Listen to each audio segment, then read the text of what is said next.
Hi, Mr. Grove again. Um, let's think about where we are in this time of the semester. Next Friday, the 22nd of October, midterm grades are due. So again, at any point in time, if you feel you need the opportunity to retake a quiz or you missed a quiz, grovek@stevenscollege.edu is where you would email me, directed to what and why, and we can have the opportunity to correct that.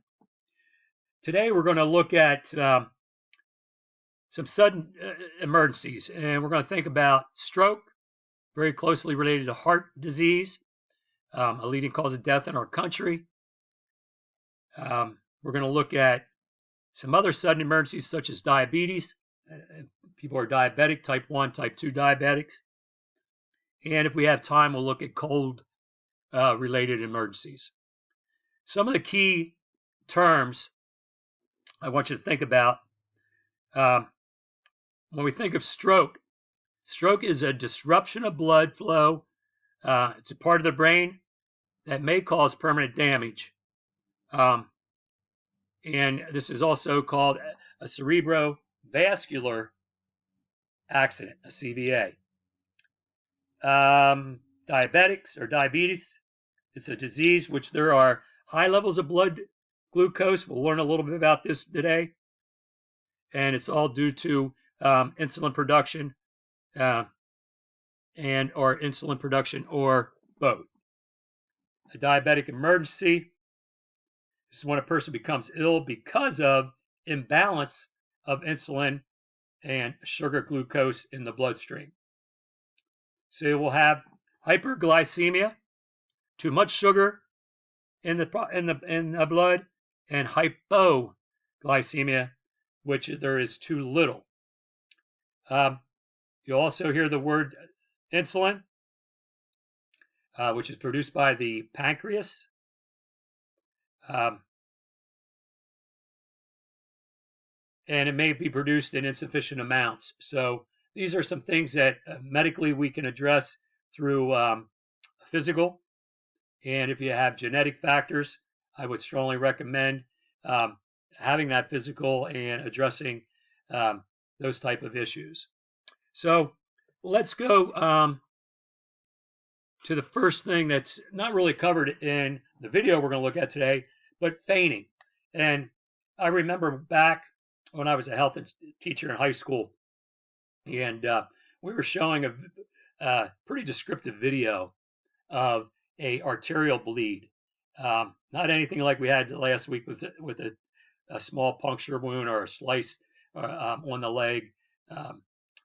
This is talking about it was a femoral artery bleed, which is a major artery. So each time the heart would beat, the blood would splurt, come out on each heartbeat.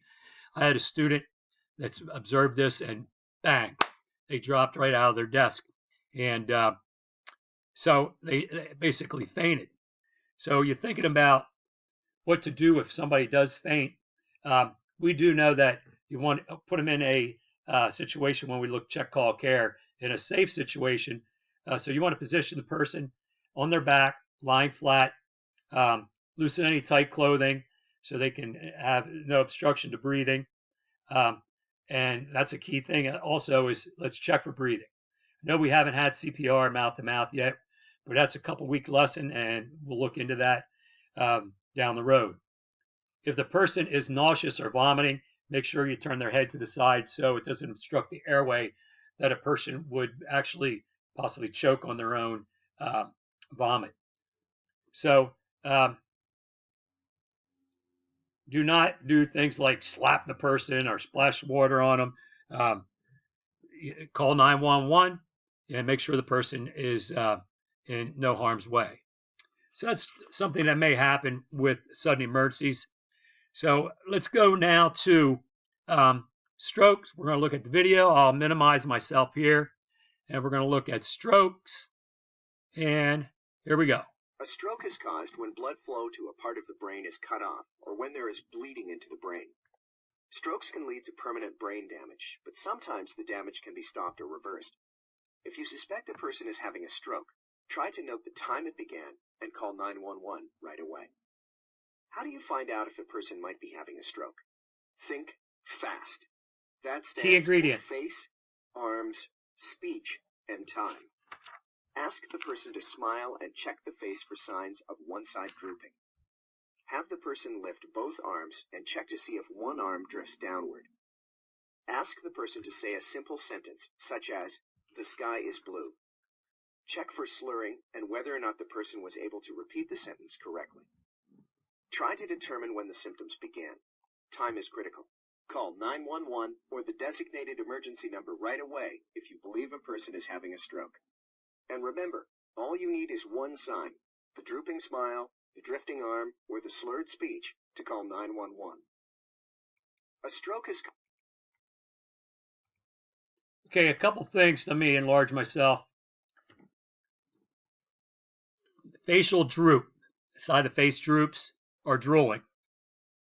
Weakness or numbness in the face, arms, or legs. We talk about that speech, trouble speaking,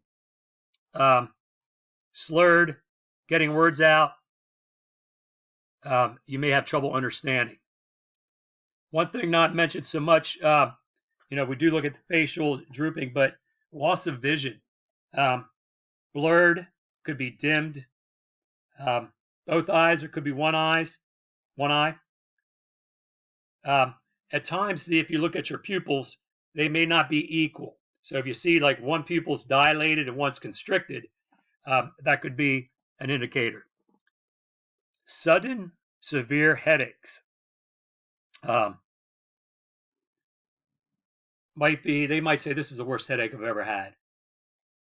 Dizziness, confusion, could be agitated, could be have loss of consciousness, a severe altered mental status, loss of balance, meaning trouble walking, and so we think about this. Think fast. So the acronym, with face, arms, speech, and time is a key ingredient. Do it fast. So when we think about the care for stroke, note the time of the onset of the stroke. So if it happened at 1 a.m., 1 p.m., so you can tell the EMST when you observe this. If the person is unconscious, make sure their airway is open. Then you would care for life-threatening conditions. That the vomit is not reabsorbed back into the body, that their head is turned to the side. So that would happen. A lot of times that happens possibly with strokes. So that's pretty much about stroke. Remember, fast, act fast, face, arms, speech, and time. Let's go to minimize myself. We're going to go to the next. Diabetic emergencies. Diabetes is the inability of the body to change sugar, also called glucose, from food into energy. A diabetic emergency is caused by an imbalance between sugar and insulin, a hormone that regulates glucose levels in the blood. There are two types of diabetic emergencies, hypoglycemia and hyperglycemia. Simply put, hypoglycemia is the case of too little sugar in the blood, and hyperglycemia is the opposite, too much sugar in the blood. Both have similar signs and symptoms: changes in mood and levels of responsiveness, rapid breath, feeling and looking ill and dizziness, headaches, or confusion. Hyperglycemia generally comes on more slowly than hypoglycemia, which can come on quickly and unexpectedly. If you think someone is having a diabetic emergency, whether it's hypo or hyperglycemia, it's best to give the person 15 to 20 grams of sugar in the form of their own glucose tablets, or if not available, candy that can be chewed, orange juice, fruit leather strips, or milk are good alternatives. Only do this if the person is awake, able to follow simple commands, and safely swallow. Okay, look at that summary. We'll leave it there for a couple seconds.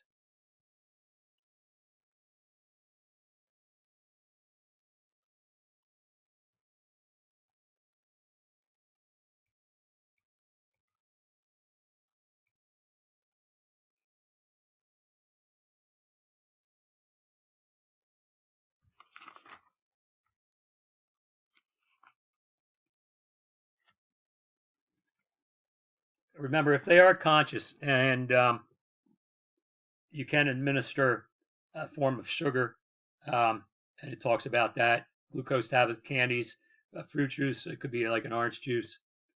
So let's go to the mission.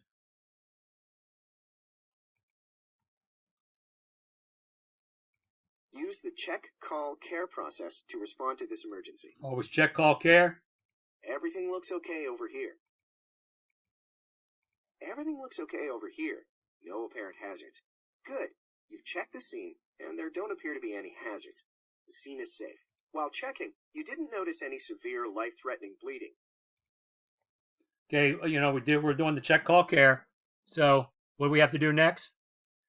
You didn't see anything severe enough that you needed to, we already, the situation addressed to call 911, but we're going to obtain consent.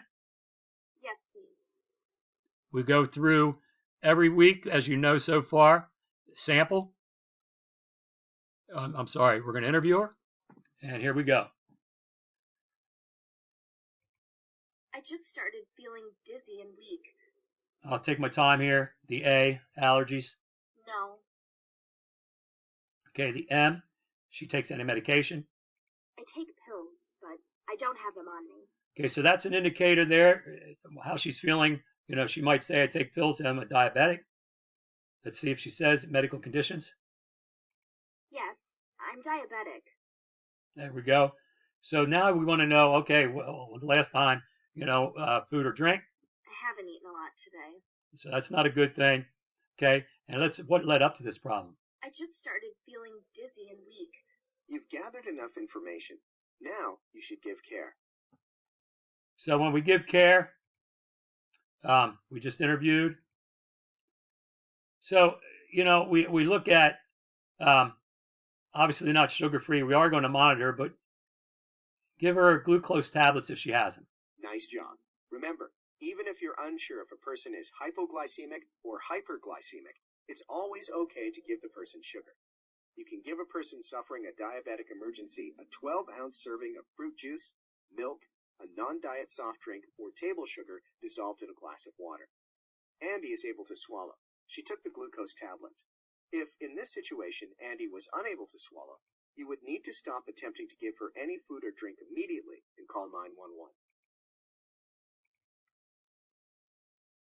We're going to have this gentleman. When dealing with a diabetic emergency, you should call 911 if the person is unresponsive or about to be unresponsive, unable to swallow, or does not feel better within 5 minutes of eating or drinking a form of sugar, or if you cannot find a form of sugar immediately. So that's an indicator there. If you don't have any of the antidotes, get the person and this gentleman. We're going to tell Evan, call 911. Are you sure I need to call? Since Andy is responsive and able to swallow, you don't need to call 911. If her condition gets worse or does not improve after about 5 minutes, then call 911. So there you go.